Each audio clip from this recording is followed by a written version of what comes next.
Emisiune susținută de Design Radar, North Bucharest Investment, Alumil, eficiență termică și confort, Hotel Vels Delta Dunării.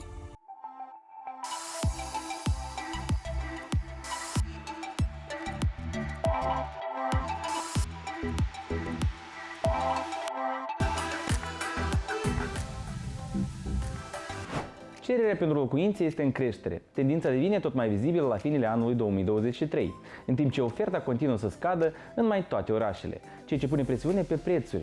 În condițiile dezechilibrului dintre cerere și ofertă, proprietarii nu prea vor să negocieze prea mult, iar singurul aspect pozitiv ar putea fi acela al scăderii dobânzilor în acest an. Dar despre acest lucru discutăm mai târziu în ediția de astăzi Casa Magazin. Bună dimineața și bine v-am găsit! Eu sunt Victor Grosu și vă invit alături de mine în următoarele 30 de minute să vedem mai întâi care sunt subiectele de astăzi. Astăzi la Casa Magazin. Tenerife, atracție imobiliară pentru români. Design interior pentru spații mici. Școala de mobilă, un nou episod dedicat mobilierului pentru dormitor. Consultanța Real Estate Premium redefinește piața.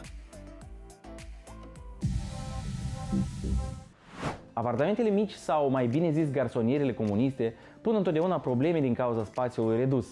Cu toate acestea, cu puțină creativitate și planificare inteligentă, chiar și cele mai mici locuințe pot fi transformate eficient. Proprietarii de garsoniere se confruntă adesea cu provocarea de a-și maximiza spațiul fără a sacrifica confortul sau funcționalitatea. Cu toate acestea, cu puțină creativitate și planificare inteligentă, chiar și cele mai mici spații pot fi transformate. Cum se poate maximiza cu ajutorul designului interior un astfel de spațiu, ne explică arhitectul Anca Marinescu în cadrul ultimului său proiect de amenajare. Astăzi suntem într-o garsonieră din centrul Bucureștiului. Avem un spațiu de 38 de metri pătrați care a fost amenajat într-un stil modern și minimalist, cu niște soluții propuse special pentru spațiile de categorie mică din punct de vedere al suprafeței. Din punct de vedere cromatic, împreună cu beneficiarul am stabilit o paletă unitară pentru întreaga amenajare. S-au mers pe foarte multe tonuri de culoare reci în combinație cu materiale calde, astfel încât să existe un echilibru cromatic. Culorile deschise și luminoase pot face ca spațiul să pară mai mare și mai aerisit. Folosește lumină naturală cât mai mult posibil. De asemenea, o altă soluție este incorporarea unor elemente de design vertical. Am propus materiale premium în această amenajare. Absolut tot ce se vede în acest spațiu este realizat din MDF vopsit, fie că este vorba despre placări de pereți, fie că este vorba despre mobilier. Astfel, în zona de living avem o continuitate perete, plafon și mobilier foarte interesantă și un efect extrem de reușit. Optează pentru un design minimalist și elimină lucrurile inutile sau redundante din spațiul tău. Menținerea unei estetici simple și curate poate face ca garsoniera să pară mai spațioasă și mai organizată. Un alt avantaj din punct de vedere volumetric acum, când vine vorba despre MDF-ul vopsit, îl are faptul că fronturile, placările, în general piesele realizate din MDF pot fi fie drepte, fie frezate în mai multe feluri.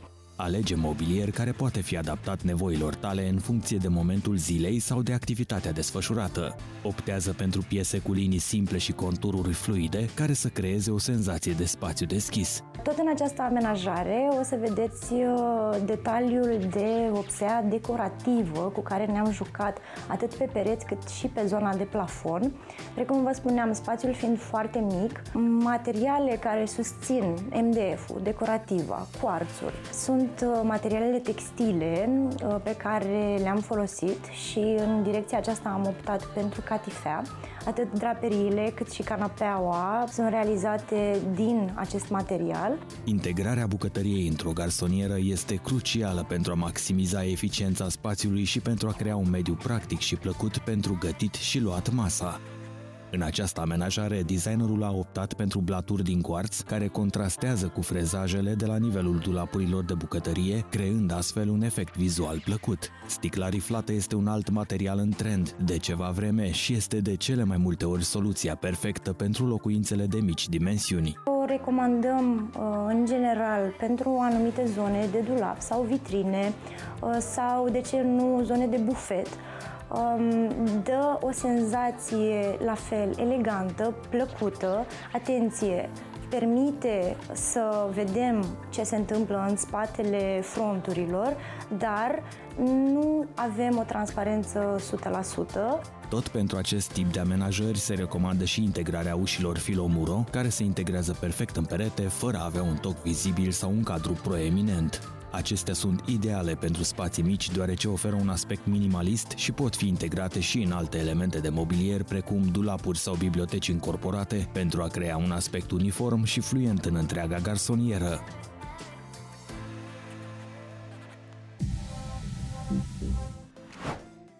Astăzi la Casa Magazin. Tenerife, atracție imobiliară pentru români. Școala de mobilă, un nou episod dedicat mobilierului pentru dormitor. Consultanța Real Estate Premium redefinește piața. În ultimii ani, insula Tenerife a experimentat o creștere semnificativă a pieței imobiliare, datorată în principal cererii ridicate de locuințe și investiții în turism. Printre cetățenii europeni care investesc în această insulă sunt și românii. Să vedem de ce. Cine nu a auzit de Tenerife? Celebra insulă este cea mai mare din arhipelagul Canare din Oceanul Atlantic, aparținând Spaniei, iar de aproximativ 2 ani a devenit o atracție imobiliară și pentru români. Suntem printre națiunile care investesc în piața imobiliară din Spania, chiar dacă prețurile medii pentru o garsonieră încep de la 200.000 de euro în funcție de zona în care este poziționată. Cătălina Maria Vlad s-a stabilit de câțiva ani în Tenerife și este un agent imobiliar care a ajutat mulți conaționali să-și achiziționeze prima casă pe celebra insulă. De ce Tenerife? 365 de zile de soare pe an. Este o insulă multinațională, multietnică, în care vin din absolut toate țările lumii. Predomină englezi, italieni, belgieni, francezi, dar în ultima perioadă și românii. Se pare că pandemia a accentuat interesul românilor pe insulă și nu numai. În ultimii ani, Tenerife a experimentat o creștere semnificativă a pieței imobiliare datorită, în principal, cererii ridicate de locuințe și investiții în turism. Sunt 5 milioane de turiști pe an într-o insulă atât de mică, care are în jur de 1 milion de locuitori. Spania are sezon turistic tot timpul anului, așa că cele mai căutate sunt casele și apartamentele din zonele cel mai des vizitate de aceștia: Costa Blanca, Costa del Sol, Tenerife, ori orașele mari ca Barcelona sau Madrid. Alături de Cătălina am văzut câteva din tipurile de proprietăți pe care insula le oferă. De la apartamente cu un dormitor și până la vile luxoase, toate își găsesc cumpărător rapid. Investițiile sunt motivate de creșterea accelerată a prețurilor, dar și de rata de recuperare a investiției. Prima oprire, un apartament într-o zonă extrem de căutată a insulei, Playa Paraíso. Astăzi ne aflăm în Playa Paraíso, în Club Paraíso. Este un edificiu construit în 1987.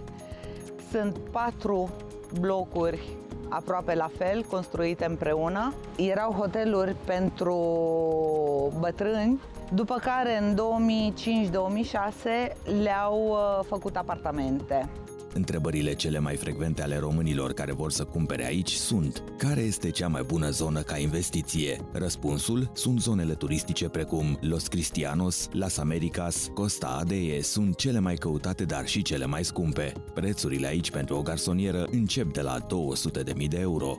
Bine ați venit! Acesta este apartamentul din Club Paraíso. Cum vedeți, respectă culorile acestei insule. Este un apartament modern, cu o vedere incredibilă la insula din Gomera.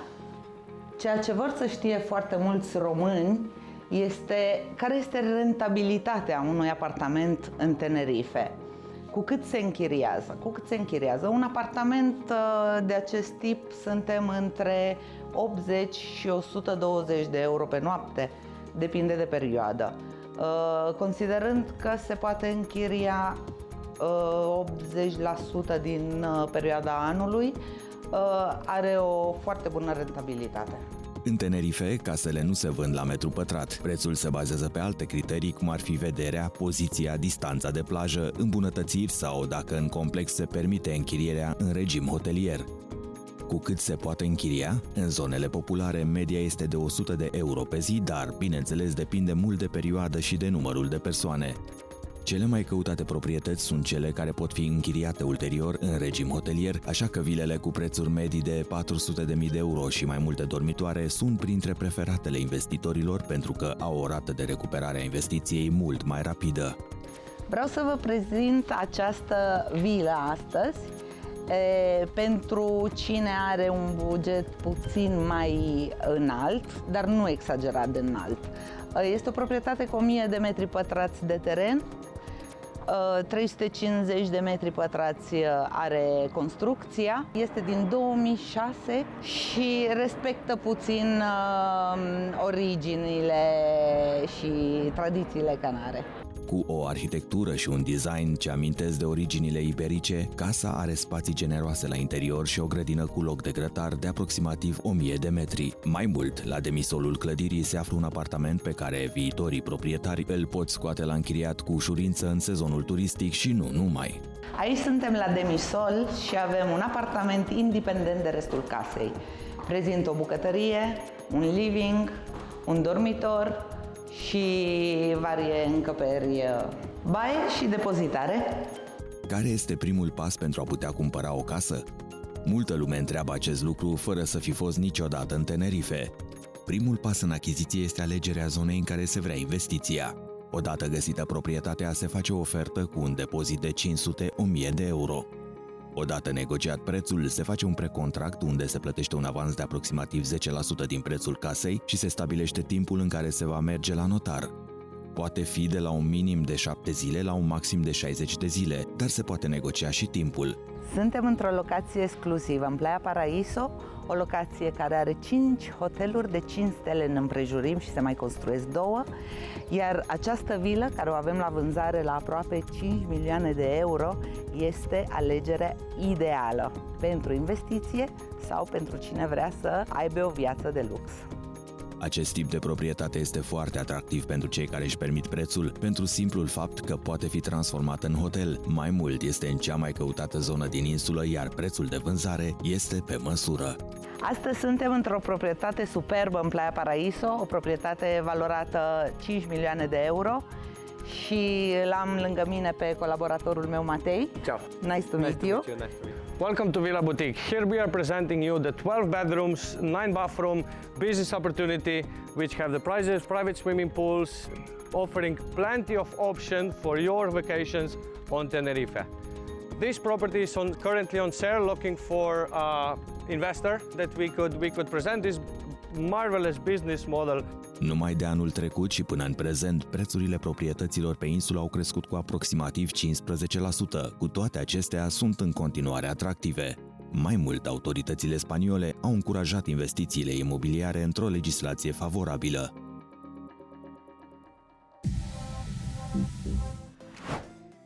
Astăzi la Casa Magazin. Școala de mobilă, un nou episod dedicat mobilierului pentru dormitor. Consultanța Real Estate Premium redefinește piața.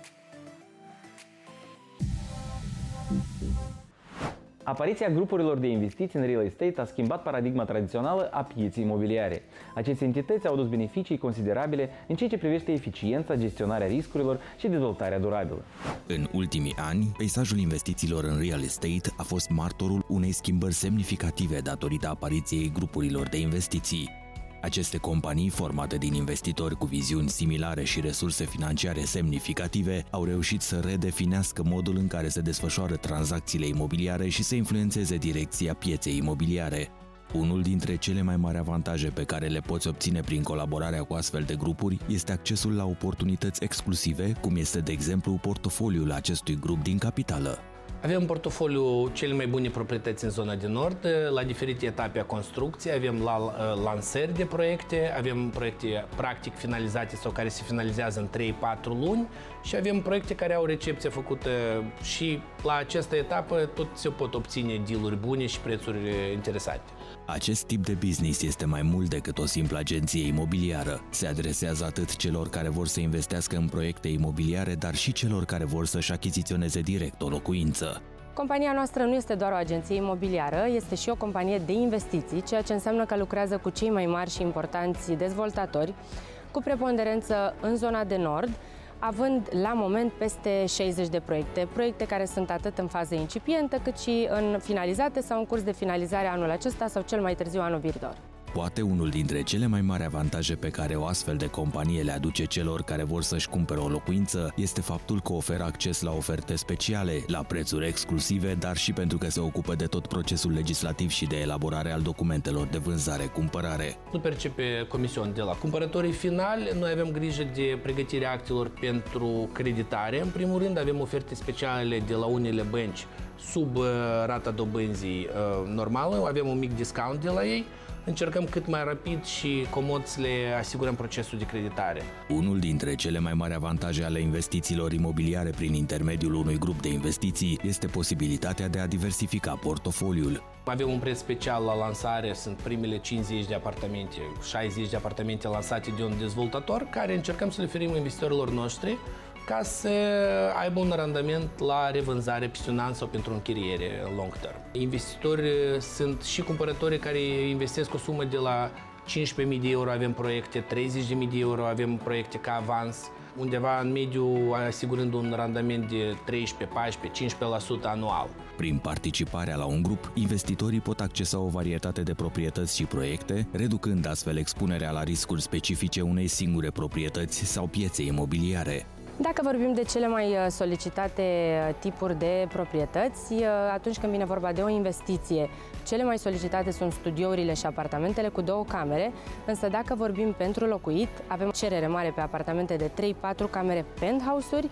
Cei care locuiesc în special în zona de nord, zona Pipera, Tunari, zona Voluntari, aleg să lase casa ca o casă de vacanță pentru weekend și vor să achiziționeze ceva mai aproape, mai în centrul zonei de nord și aleg penthouse-urile. Și dacă anul trecut piața real estate a dat semne de scădere, pentru acest an previziunile sunt cât se poate de bune. 2023 a fost un an destul de pasiv din punct de vedere a tranzacțiilor imobiliare. Din fericire, septembrie, octombrie, noiembrie au fost luni în care deja putem spune că s-a schimbat cursul. Avem o piață cu mult mai activă, avem rata dobânzii în scădere, avem foarte mulți investitori străini care vin în București și vor să investească în București. Investițiile sau achizițiile imobiliare prin intermediul grupurilor de investiții oferă numeroase avantaje, de la diversificare, acces la oportunități exclusive și până la economii de costuri și resurse. Cum poți să faci o noptieră în câțiva pași simple, dar o comodă sau un dressing, un pat? Nu știi? Atunci urmărește noile episoade de Școala de Mobilă și învață cum să le faci. Salutare, prieteni! Vă salut! Suntem iar la Școala de Mobilă, unde astăzi împreună cu Alin vom dezvolta un subiect foarte interesant pentru toți cei pasionați de mobilier, un dormitor. Un dormitor care include un dulap, un pat de mijloc și o comodă cu sertare care poate adăposti toată lenjeria necesară. Eu zic astăzi să începem cu patul. Patul este o piesă centrală și are nevoie să ținem cont de câteva amănunte foarte importante.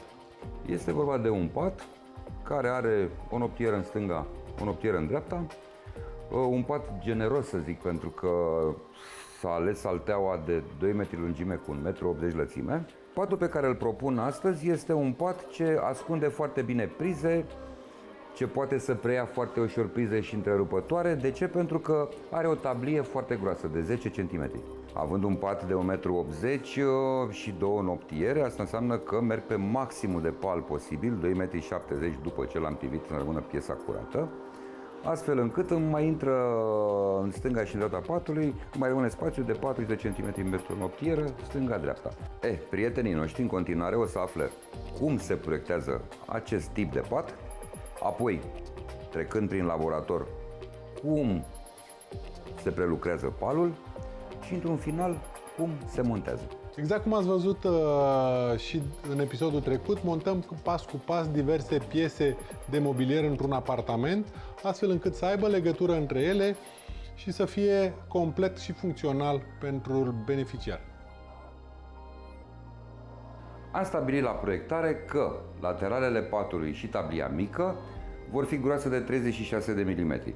Cum palul vine gros de 11 mm, nu putem decât să le cuplăm una de cealaltă, plăcile de pal, și apoi le debităm din nou și punem un cant lat și frumos de 2 mm.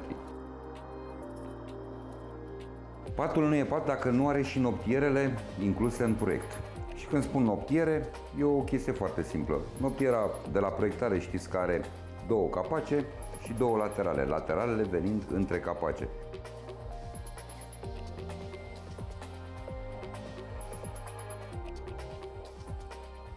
Trebuie să nu uităm să punem glisierele pe lateralele acestui corp, pentru că odată ce l-am închis, nu ne mai intră toate sculele, bormașină și rubeniță și ne chinuim foarte tare. Asta înseamnă că țin cont că am 18 mm fundul corpului și trebuie să mai merg cu încă vreo 20 de mm mai sus ca să stabilesc axul pe care voi prinde holșuruburile. Da. Și noptierele sunt gata.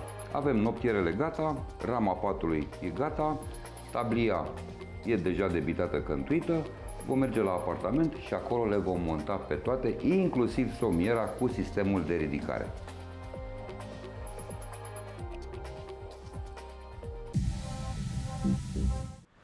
Am ajuns la finalul acestei ediții, noi ne revedem la aceeași oră săptămâna viitoare, când venim cu multe subiecte exclusive, arhitecți și designeri internaționali, dar și cu proiecte și informații inedite. Vă mulțumesc că ați fost alături de mine și vă invit să ne urmăriți platformele de social media și site-ul casamagazin.ro.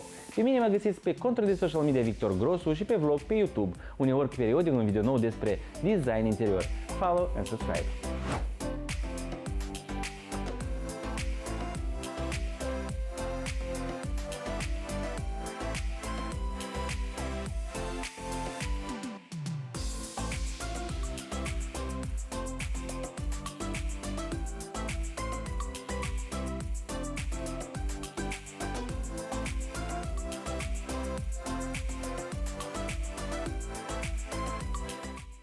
Emisiune susținută de Design Radar, North Bucharest Investment, Alumil, eficiență termică și confort, Hotel Vels Delta Dunării.